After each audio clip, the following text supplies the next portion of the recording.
there is a face to free trade and to NAFTA. And that face, at least in Juarez and I think all along the border with Mexico and other parts of Latin America, that face is in anguish.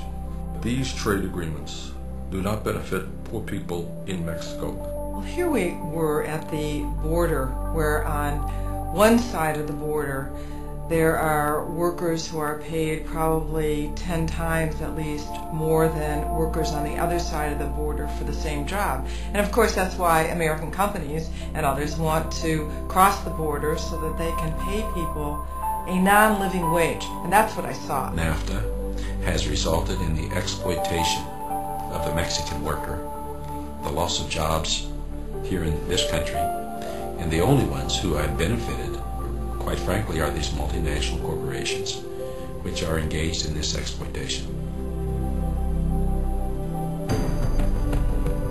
We do have a basis by which to judge the free trade agreements, and that basis is 10 years of NAFTA. And the expectations and the promises and the guarantees about what NAFTA was going to do not only for our country, but for Mexico in particular, they haven't occurred.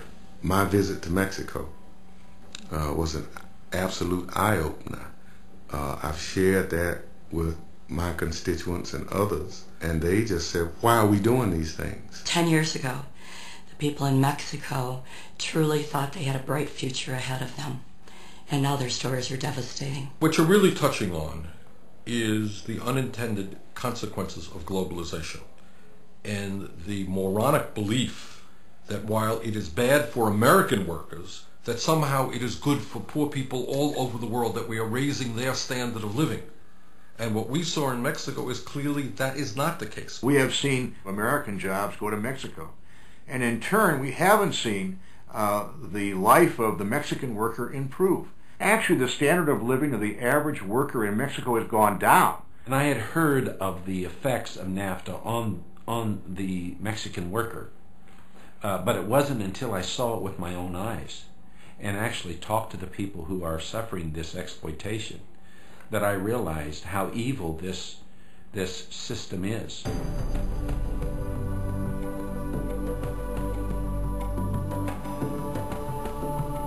It's something that we should be ashamed of. And when I say that, I indict the president. I indict. It was for American corporations to move out of America, go across the Rio Grande and build a factory, exploit the Mexican workers, and then ship back in here to sell their products. That wasn't what we were told. We were told they are dying to buy our refrigerators. They're dying to buy our cars. They want the American dream. They want our televisions. None of that happened. We had a CEO of a company come in, make all kinds of promises, and within 2 years, most of those workers are gone today.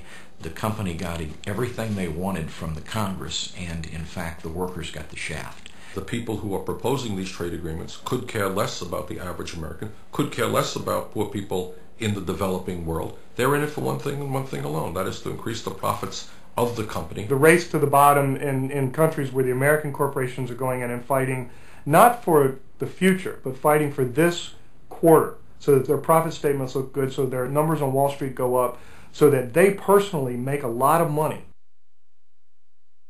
To sell NAFTA. I can remember knowing how powerful they were, and deep down really resenting it. I really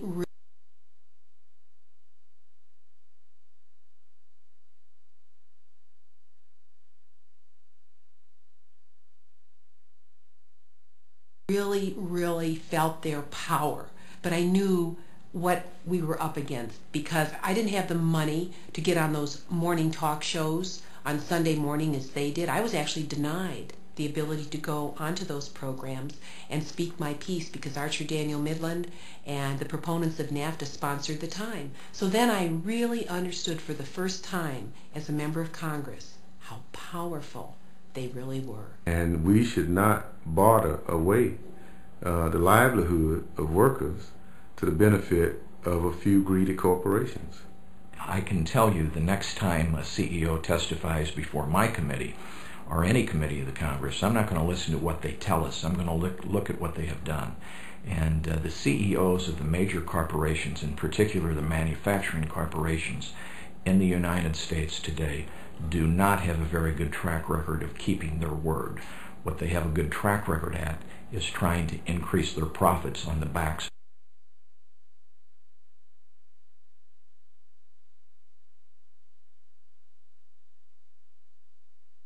which is what this Bush administration is trying to do, following on what his father did when NAFTA was first negotiated. What's ending up happening now is a move towards a two-tier system where you're going to have very much the haves and the have-nots. The people that are making all the money off of the corporations where the jobs have been sent overseas, and you're going to have the Walmart greeters, the people who have no health benefits, that are struggling every day to try and get by. Well, what you're going to see from President Bush and from the corporate community, which dominates Capitol Hill today, a big push to pass FTAA, which will basically increase the race to the bottom. It's obvious that many of the companies that went to Mexico because of NAFTA are now looking beyond Mexico to China and other places, pursuing cheap labor.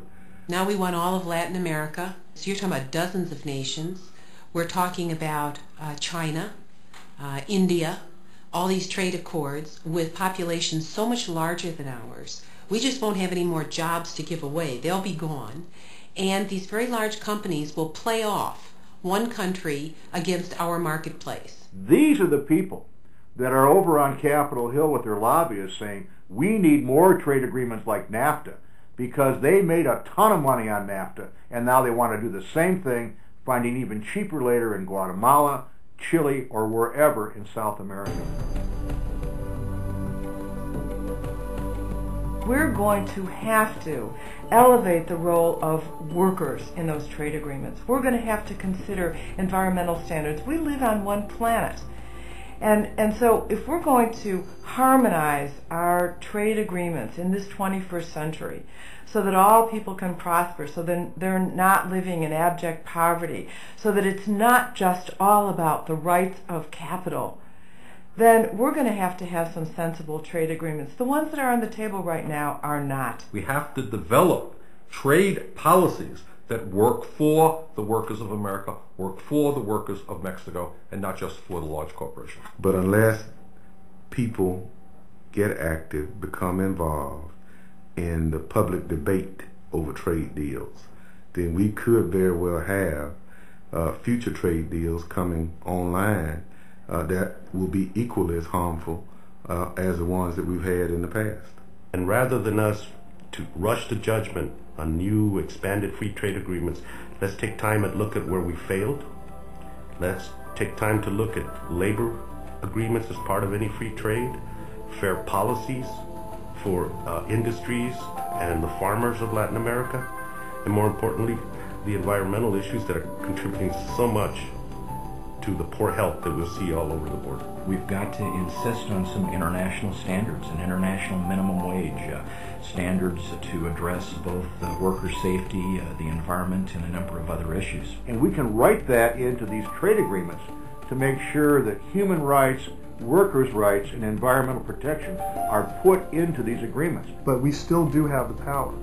And if people get angry enough, I think the change will come. But if people look at the House and we target seats and we go after them, we bring people in here who have the American people's best interests at heart, and we elect them. I don't think we should just depend on somebody else to do it. I think people have to take the country into their own hands again.